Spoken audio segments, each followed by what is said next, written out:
Está formada por dos circuitos principalmente, ¿no? La vena porta y la arteria hepática, ¿no? La vena porta, que va a representar 2/3 del flujo sanguíneo hepático, ¿no? Va a transportar sangre venosa, y la arteria hepática va a representar 1/3 del flujo, ¿no? Transportando sangre arterial. En total, el volumen circulante de sangre es más o menos de 1,5 litros, ¿no? 1.500 mililitros por minuto. Esto va a representar un 15 a un 20% del gasto cardíaco, ¿no? Entonces, aquí tenemos un esquema de la principal irrigación hepática, ¿no? Hacia arriba se encuentra la vena suprahepática derecha, y abajo tenemos de celeste también la vena cava inferior, ¿no? De verde corresponde lo que es la vía biliar, y de rojito es lo que es la arteria hepática. Ahora, la vena porta, como habíamos mencionado, es el principal irrigador, ¿no? del hígado, y va a tener varios afluentes, ¿no? Dentro de ellos vamos a tener va a salir una colateral hasta la vena, que es la vena esplénica, ¿no? Hacia el vaso, que a su vez tiene otras colaterales, ¿no? Hacia el colon, que forma la coronaria estomáquica, la gástrica, las venas que van hacia la parte del intestino delgado, las hemorroidales, ¿no? Las venas cólicas izquierdas, las mesentéricas, la gastrocólica, ¿no? Venas pancreáticas también, como habíamos mencionado. Ahora, con respecto a la vena porta, va a tener un diámetro de 1 centímetro o 1,5 centímetros, más o menos en lo que es anchura, ¿no? En diámetro. Y en longitud de 6 a 8 centímetros en un adulto. Se origina a nivel del hilo hepático, ¿no? Donde inicia su división en rama derecha e izquierda, y luego va a tener múltiples divisiones, ¿no? De tal manera que va a terminar formando la red sinusoidal hepática. Ahora, este flujo sanguíneo del sistema portal va a estar dado por una diferencia de presiones, ¿no? A esto se le conoce como gradiente. Esta diferencia de presiones puede darse a lo largo en cualquier punto, ¿no? De lo que es el sistema portal. Y va a estar representada mediante una fórmula. Esta fórmula va a estar representada por el flujo portal, que es representado por una Q mayúscula, y las resistencias vasculares, ¿no? A este flujo. A esto se le conoce como la ley de Ohm, ¿no? De tal manera que el gradiente de presión, o sea, el delta de P, es igual a la diferencia de presiones P1 menos P2, ¿no? Entre dos puntos del vaso sanguíneo. Como ya mencionamos, está representado por el flujo y por la resistencia, ¿no? Entonces, la delta de presión va a ser igual al flujo por la resistencia. Y esto, a su vez, va a tener factores que pueden modificar, ¿no? Esta gradiente de presión. A su vez, la resistencia también está dada por una fórmula, que es la ley de Poisselier, donde la resistencia es igual a 8 por una constante, que es el coeficiente de viscosidad, por la L mayúscula, que viene a ser la longitud del vaso, sobre pi y el radio del vaso a la cuarta, ¿no? De tal manera que, reemplazando en esta fórmula de arriba, la delta de presión viene a ser igual al flujo por la resistencia, que viene a estar dada por toda esta fórmula, ¿no? Eso si quisiéramos detectarla específicamente, ¿no? Matemáticamente hablando. Ahora, la presión portal es normal hasta 5 milímetros de mercurio. Después de 5, o sea, de 6 para arriba, ya hablamos de hipertensión portal, pero no va a ser clínicamente evidente, ¿no? Para nosotros poder tener manifestaciones clínicas, la presión portal o esta gradiente de presión portal tiene que ser mayor de 10 milímetros de mercurio.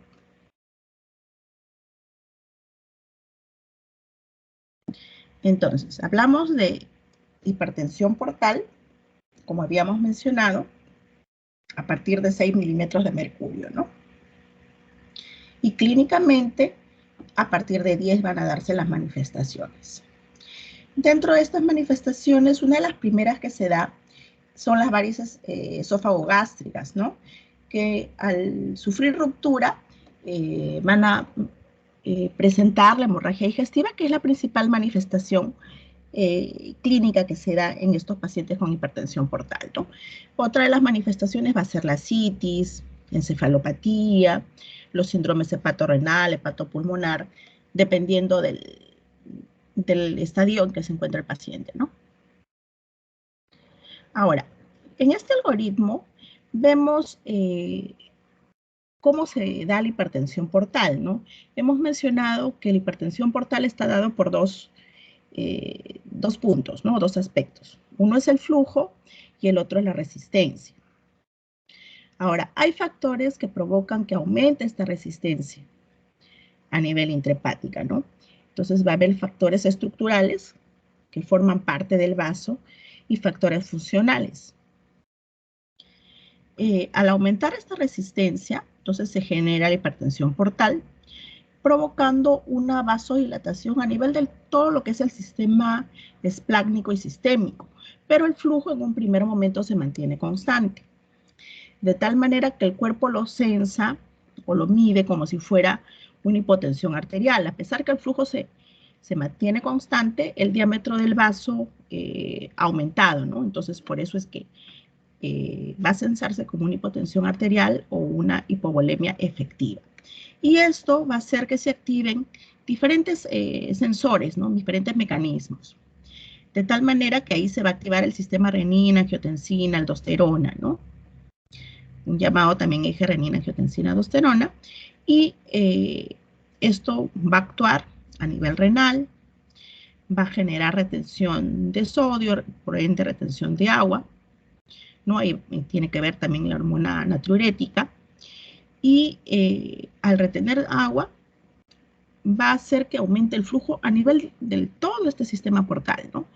Al incrementarse este flujo, se van a formar las colaterales, ¿no? Busca salir por diferentes caminos y de esa manera se forman las colaterales portoasistémicas.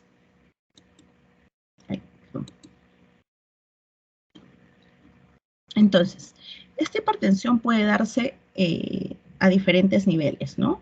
A nivel hepático, a nivel prehepático y a nivel poshepático, cada una con sus diferentes etiologías que pueden tener, pero va a estar dado por los factores que hemos mencionado, por la resistencia y el flujo, ¿no? Entonces, aquí vemos la clasificación de la hipertensión portal con algunas causas principales, ¿no? Dentro de las causas prehepáticas tenemos la trombosis de la vena porta, ¿no? Cualquier factor que genere trombosis a este nivel de la vena porta, la vena esplénica, ¿no? Tenemos también lo que es el síndrome de Banti, que se da dentro de un cuadro de una esplenomegalia masiva, ¿no? A nivel hepático tenemos a 3 niveles, a nivel presinusoidal, sinusoidal y posinusoidal, ¿no? Entonces, dentro del presinusoidal tenemos las causas como esquistosomiasis, hay cuadros congénitos también como la fibrosis. A nivel del sinusoide tenemos la cirrosis hepática, la hepatitis alcohólica también, siendo la principal la cirrosis hepática, ¿no? La primera causa de hipertensión portal. Y a nivel postsinusoidal tenemos obstrucción del sinusoide también y el síndrome veno-oclusivo, ¿no? Que también causa obstrucción a este nivel. Dentro de las causas posthepáticas tenemos el síndrome de Budd-Chiari, ¿no? Membranas que se forman a nivel de la vena cava inferior, causas cardíacas principalmente como miocardiopatías, pericarditis, ¿no? Insuficiencia cardíaca congestiva, que pueden ser causas de síndrome de hipertensión portal, ¿no? Poshepático. Entonces hay que recordar que esta hipertensión portal puede darse a 3 niveles, ¿no? Prehepático, hepático y poshepático, cada una con sus causas principales, siendo la más frecuente la cirrosis hepática. Ahora, aquí en este cuadro vemos causas de hipertensión portal a nivel intrahepático, ¿no? Algunos de ellos ya hemos mencionado. Sabemos que se da a 3 niveles, presinusoidal, sinusoidal y postsinusoidal. Dentro del presinusoidal tenemos la esquistosomiasis, enfermedades de depósito, mieloproliferativas, algunas enfermedades autoinmunes también como cirrosis biliar primaria, fibrosis hepática congénita, ¿no? Con la quitis esclerosante. Sinusoidal, a la cabeza está la cirrosis hepática, la hepatitis alcohólica hemos mencionado, pero pueden haber algunas causas por fármacos como el metrotexate, ¿no? Por decir. Y causas poshepáticas, enfermedad veno-oclusiva y cardíacas que ya hemos mencionado. Entonces, aquí hay otro cuadrito resumen de las causas de hipertensión portal. Prehepático, causas de trombosis a nivel de la vena porta, ¿no? Por compresión de ganglios, cáncer, que ocasionen obstrucción de esta vena porta, ¿no? Ahora, a nivel de hepático, hemos mencionado la cirrosis hepática, la hepatitis alcohólica, y a nivel poshepático, causas cardíacas y cardiopatía constrictiva principalmente, ¿no?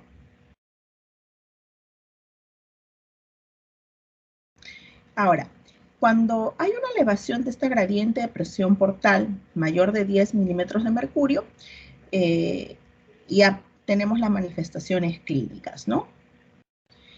Que vamos a presentar.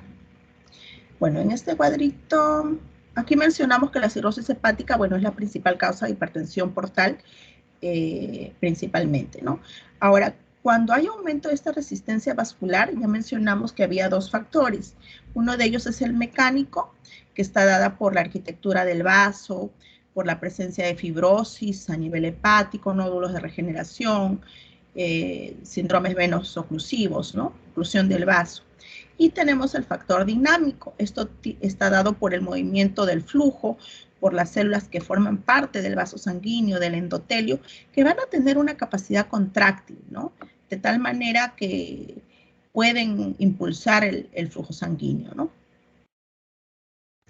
Ahora, en este algoritmo vemos también factores que están implicados en hipertensión portal, ¿no? Ya hemos mencionado incremento de la resistencia vascular periférica con sus dos factores, tanto dinámico como estructural o morfológico. Hay un aumento de este flujo venoso portal posteriormente, ¿no? Inicialmente se mantiene constante y después ya aumenta, ¿no? Y de esa manera se forman las colaterales. Hay otros factores vasodilatadores de la circulación espláncnica que van a intervenir, ¿no? Dentro de ellos tenemos el óxido nítrico, la prostaciclina, el monóxido de carbono, que son vasodilatadores, ¿no? El sulfuro de hidrógeno, endocannabinoides, neuropéptidos, glucagón, ¿no? Factor de crecimiento del epitelio vascular. Todos estos van a favorecer la vasodilatación. Ahora, dentro de las principales manifestaciones clínicas, vamos a tener circulación colateral, ¿no? Las varices esófago-gástricas, la citis, el síndrome hepatorrenal, plenomegalia, encefalopatía hepática. También tenemos síndrome hepatopulmonar, ¿no? Y por último se puede llegar al hepatocarcinoma, aunque mucho menos frecuencia. Ahora, dentro de las derivaciones portosistémicas, van a haber a diferentes niveles, ¿no es cierto? Y ya hemos mencionado que va a haber una obstrucción del flujo sanguíneo hepático, ¿no? Va a haber un aumento de la presión venosa portal y el desarrollo de colaterales o cortocircuitos. Los principales colaterales van a ser a nivel porta-ilíaca, porta umbilical y porta gástrica. Porta ilíaca va a determinar que se formen las hemorroides, ¿no? Porta umbilical, que se forme la típica circulación colateral en cabeza de medusa, ¿no? Y portogástrica, las venas esofagogástricas. Y cuando hablamos de cortocircuitos nos referimos al porto pulmonar, ¿no? Porque no va a haber una buena difusión del oxígeno, de tal manera que se va a generar lo que es la cianosis, ¿no? Entonces, esto es lo principal, es desarrollo de colaterales y cortocircuitos generados por hipertensión portal. Este es un esquema de las principales colaterales. Ven en la parte de 3, la que es las varices esofágicas, y pudiendo ir a la parte gástrica, principalmente al fondo gástrico, ¿no? También pueden generarse a nivel cardíaco, a nivel de la curvatura menor del estómago, de la curvatura mayor, ¿no? De la vena cava, pudiendo llegar hasta la parte hemorroidal, ¿no? ¿Hasta ahí alguna pregunta?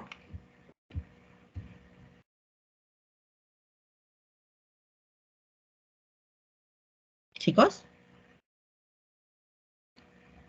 ¿me escuchan? No, parece que los compañeros todavía no tienen preguntas. Ya, correcto. Bueno, entonces, ¿cómo se produce esa ruptura de las varices esófago-gástricas? Entonces, cuando hay un incremento de esta gradiente de presión, ¿no? Hay una hipertensión portal mayor de 10, comienzan ya a darse las manifestaciones clínicas, ¿no? Si va subiendo, conforme vaya subiendo esta gradiente de presión, 11, 12, entonces llega un momento en que esa pared del vaso se debilita y se genera pues la ruptura de las varices esofagogástricas, ¿no? Que es una emergencia, una urgencia, ¿no? Digamos, no muy infrecuente, ¿no? Que sea más o menos con frecuencia en los pacientes con hipertensión portal o pacientes cirróticos. Puede amenazar su vida, pues si es que uno no logra atenderlos rápidamente, ¿no? La probabilidad de que un paciente con cirrosis hepática desarrolle esas varices esofágicas es más o menos del 5% al año, ¿no? Y se va incrementando conforme va pasando los años, ¿no? Llegando hasta el 12% a los 3 años. Entonces aquí vemos algunas varices esofágicas. Miren, se ven tortuosas, violáceas, ¿no? Y hay algunos puntitos rojos, a eso se les conoce como los puntos rojos de las varices esofágicas, lo cual me indicaría que hay un sangrado inminente, ¿no? O que ya ha sangrado recién o está a punto de sangrar. Entonces, hay una clasificación endoscópica, pero bueno, por cultura general, para que la sepan, cuando el endoscopista realiza la endoscopía en un paciente, podemos encontrar varices esofagogástricas, ¿no? A diferentes niveles. Entonces, la clasificación, si están en el esófago, solamente van a tener una clasificación en grados también. Y si vienen desde el esófago hasta la cavidad gástrica, se les conoce como GOP, las siglas están en inglés, ¿no? Si va hacia la curvatura menor, es un GOP 1, si va hacia la curvatura mayor, es un GOP 2. Si está aislada solo el fondo gástrico, es IgB1, ¿no? Que viene de Iceland, gástricas, varices gástricas, IgB1. Y el IgB2 son varices en otra parte de la cámara gástrica que no sea el fondo, ¿no? Puede ser cuerpo, por decir. Entonces, es una clasificación más que nada para el tratamiento endoscópico. Ahora, cuando hay la hemorragia digestiva, el paciente pues tiene que ser tratado ¿con qué? Por varices. ¿Qué usamos? Claro, se realiza la endoscopía, pero ¿qué fármaco usamos?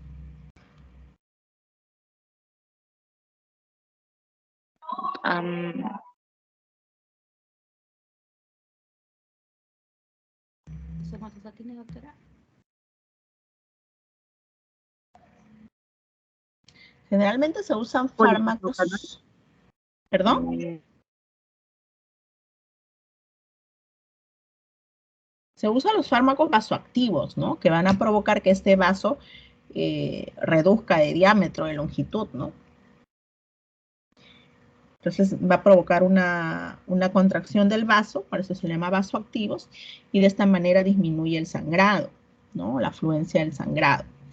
Esto hasta que el paciente puede entrar a endoscopía, ¿no? Ya.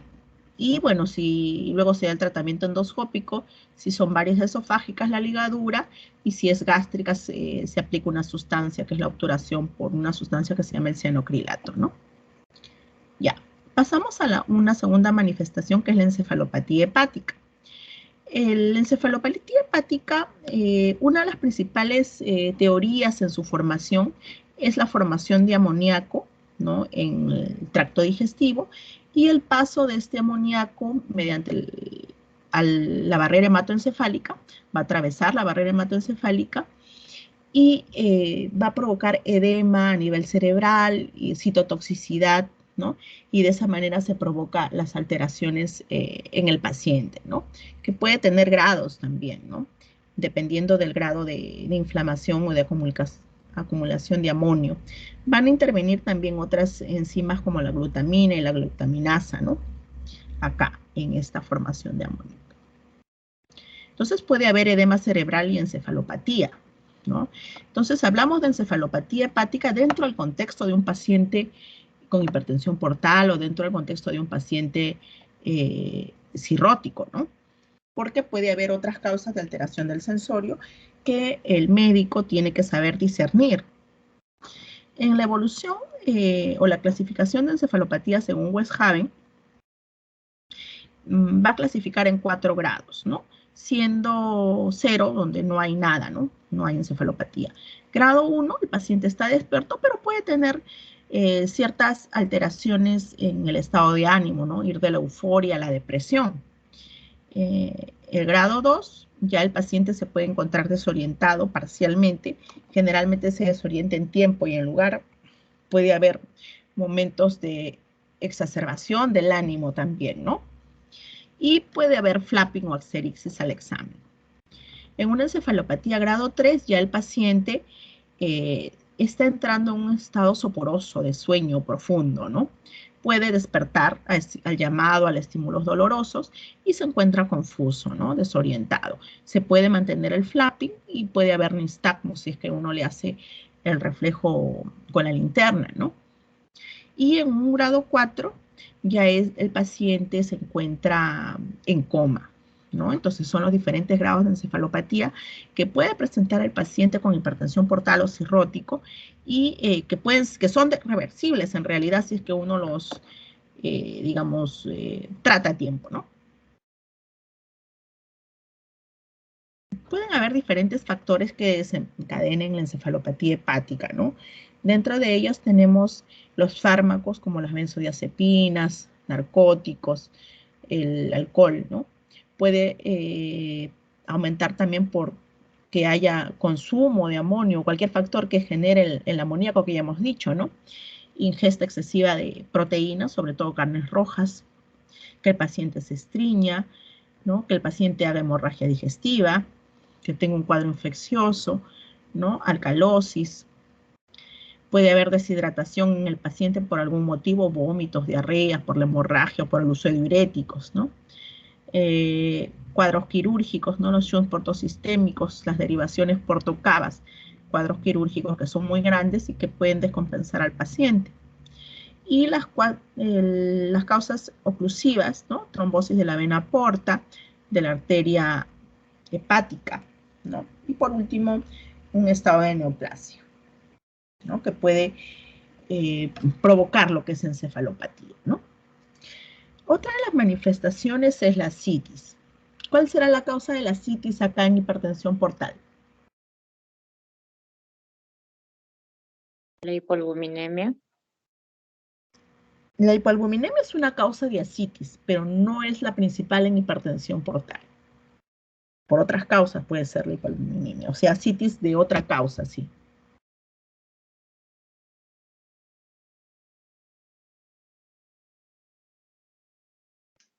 Sé que hay una disminución de la resistencia vascular y hace que haya una tendencia a que se vaya al extracelular en los líquidos, ¿no? Ya, eso tiene que ver con la presión oncótica, ¿no? Pero hemos mencionado en el cuadrito que el principal agente en la formación de ascitis aquí en hipertensión portal es que se produce la vasodilatación, ¿no? Inicialmente, y luego se van a liberar factores, ¿no? ¿Se acuerdan del sistema renina-angiotensina-aldosterona que les mencioné? Va a haber activación de las enzimas, ¿no? Antinatriurética, ¿no? Y va a haber retención de sodio y por ende retención de agua, y eso genera principalmente la ascitis, ¿no? Que es el principal mecanismo en hipertensión portal. Lo de la presión oncótica, lo de la albúmina, son otros factores, pero en otras causas de ascitis, no por hipertensión portal principalmente, ¿no? Entonces acá tenemos hipertensión portal sinusoidal, va a haber retención primaria de sodio y luego de agua por los mecanismos que ya hemos mencionado, ¿no? Va a haber una activación de los vasoreceptores, ¿no? Y se genera el reflejo hepatorrenal. Entonces, en un paciente con cirrosis hepática, vamos a tener hipertensión portal de tipo sinusoidal, ¿no? Va a haber vasodilatación esplácnica, sistémica, una disminución desde el del flujo efectivo, activación de los sistemas vasoactivos y antinatriuréticos, retención de sodio y agua y se genera ascitis. Puede haber vasoconstricción renal. Si esta vasoconstricción renal se mantiene, sin compensar, se va a generar lo que es el síndrome hepatorrenal que hemos mencionado, ¿no? Otra de las manifestaciones clínicas es la esplenomegalia y el hiperesplenismo. En un paciente hepatópata puede generarse una esplenomegalia, ¿no? Puede haber una alteración en estos componentes hematológicos. La principal que se presenta es la plaquetopenia, ¿no? Puede haber anemia también. Y en un menor porcentaje ya es la pancitopenia, ¿no? Que puede presentarse en un paciente hepatópata. Entonces va a haber una serie de las alteraciones de las células, ¿no? De los monocitos, de los leucocitos, ¿no? Etcétera. Ya. Tenemos lo que es el síndrome hepatorrenal. Si recuerdan la fisiopatología de la hipertensión portal, ¿no? Donde se activan los sistemas renina, angiotensina, aldosterona que les mencioné, ¿no? Eso va a generar vasoconstricción a nivel de la arteriola renal, ¿no? Ahora, si es que hay una respuesta adecuada mediante factores vasodilatadores que ya hemos mencionado, como prostaglandinas, óxido nítrico, entonces la función renal se mantiene. Pero si es que esta respuesta no se da en forma adecuada y sigue manteniéndose los factores vasoactivos, digámoslo así, entonces se va a generar una vasoconstricción permanente y una insuficiencia renal aguda, ¿no? Generada por esa vasoconstricción permanente. Y esto es lo que se le conoce como síndrome hepatorrenal. Ojo que para llamar un síndrome hepatorrenal, el paciente no tiene que tener un daño renal previo, ¿no? Entonces, no hay daño renal previo. Es agudo el cuadro. Y a este cuadro agudo que se presenta en un paciente con hipertensión portal o en un paciente cirrótico, se le conoce como síndrome hepatorrenal. Otro de los síndromes que ya se da en un estadio muy avanzado es el síndrome hepatopulmonar, ¿no? Al igual que el hepatorrenal, tienes que descartar que no tenga otra causa de daño pulmonar para poder hablar de un hepatopulmonar, ¿no? Entonces, aquí va a haber una alteración principalmente en la difusión, ¿no? Del oxígeno, que va de la arteria pulmonar a la vena pulmonar, ¿no? De tal manera que hay una alteración en la ventilación-perfusión, una reducción de esta capacidad de difusión pulmonar y se genera hipoxemia. Entonces nosotros saturamos al paciente o lo vemos pues hipóxico, ¿no? Y va a tener manifestaciones clínicas a veces como dedos en palillo de tambor, por decir, disneico, ¿no? Descenso de la saturación de oxígeno. Puede haber lo que es la ortodoxia, ¿no? Que es un descenso de la presión arterial de oxígeno mayor al del 10% cuando el paciente se incorpora, ¿no? Ahora, la platicnia también se puede presentar, es un acortamiento de los músculos respiratorios, ¿no? Cuando el paciente se acuesta. Entonces, esto se debe a desplazamiento de la sangre a las porciones más declives, ¿no?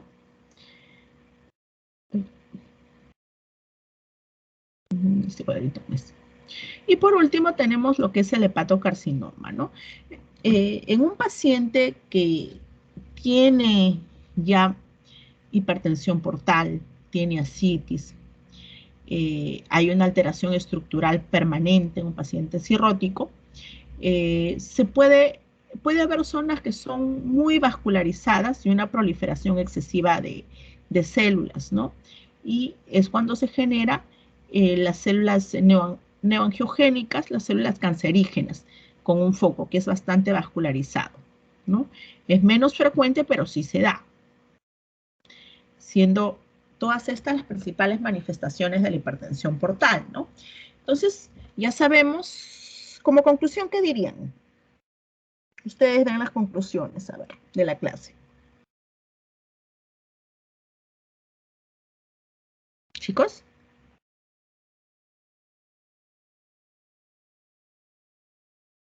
¿Me escuchan?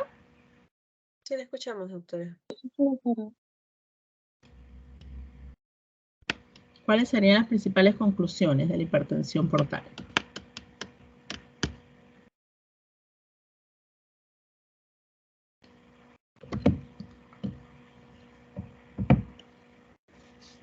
¿Nada?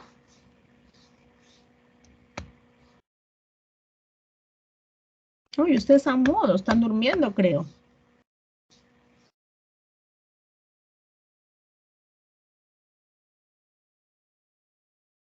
Bueno, voy a dar yo las conclusiones ya que no quieren hablar.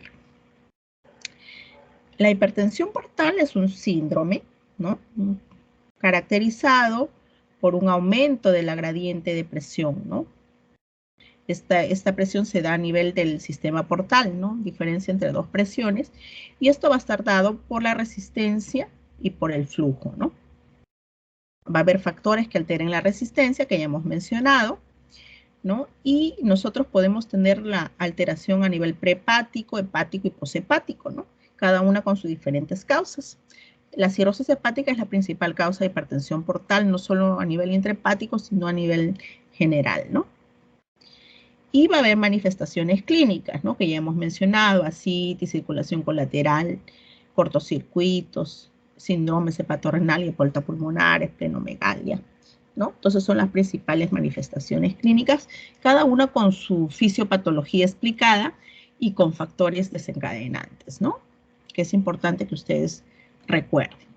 Muy bien, no sé si hay alguna pregunta, si no ya estaríamos terminando la clase.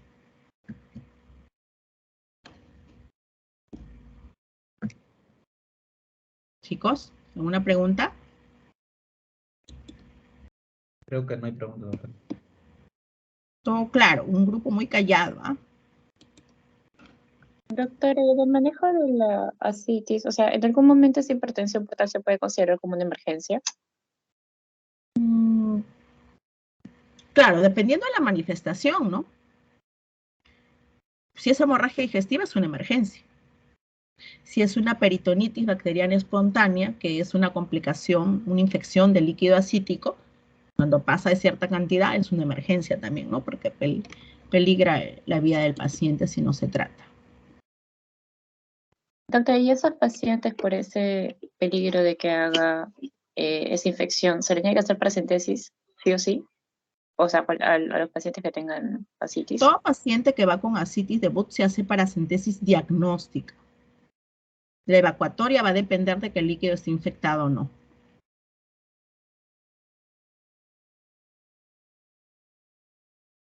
Gracias, doctora. ¿Alguna pregunta más?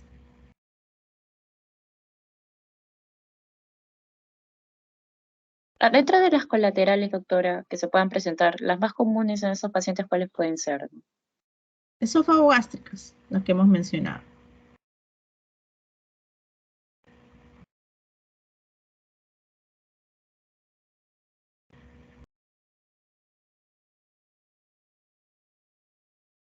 Chicos, ¿alguna pregunta más? No creo, ¿no? Bueno, si no hay más preguntas, me despido. Ya nos vemos el día del seminario. ¿Quiénes son los ponentes? Chicos, Doctora, para ¿quiénes el exponen? seminario ¿Quiénes exponen? ¿Cuántos? son 3 personas, doctora. ¿Para todo el seminario? Disculpe, son 4 personas para hemorragia digestiva. Ya, 2 altas y 2 bajas. 2 van a exponer hemorragia digestiva alta y 2 hemorragia digestiva baja. Sí, doctora. Ya.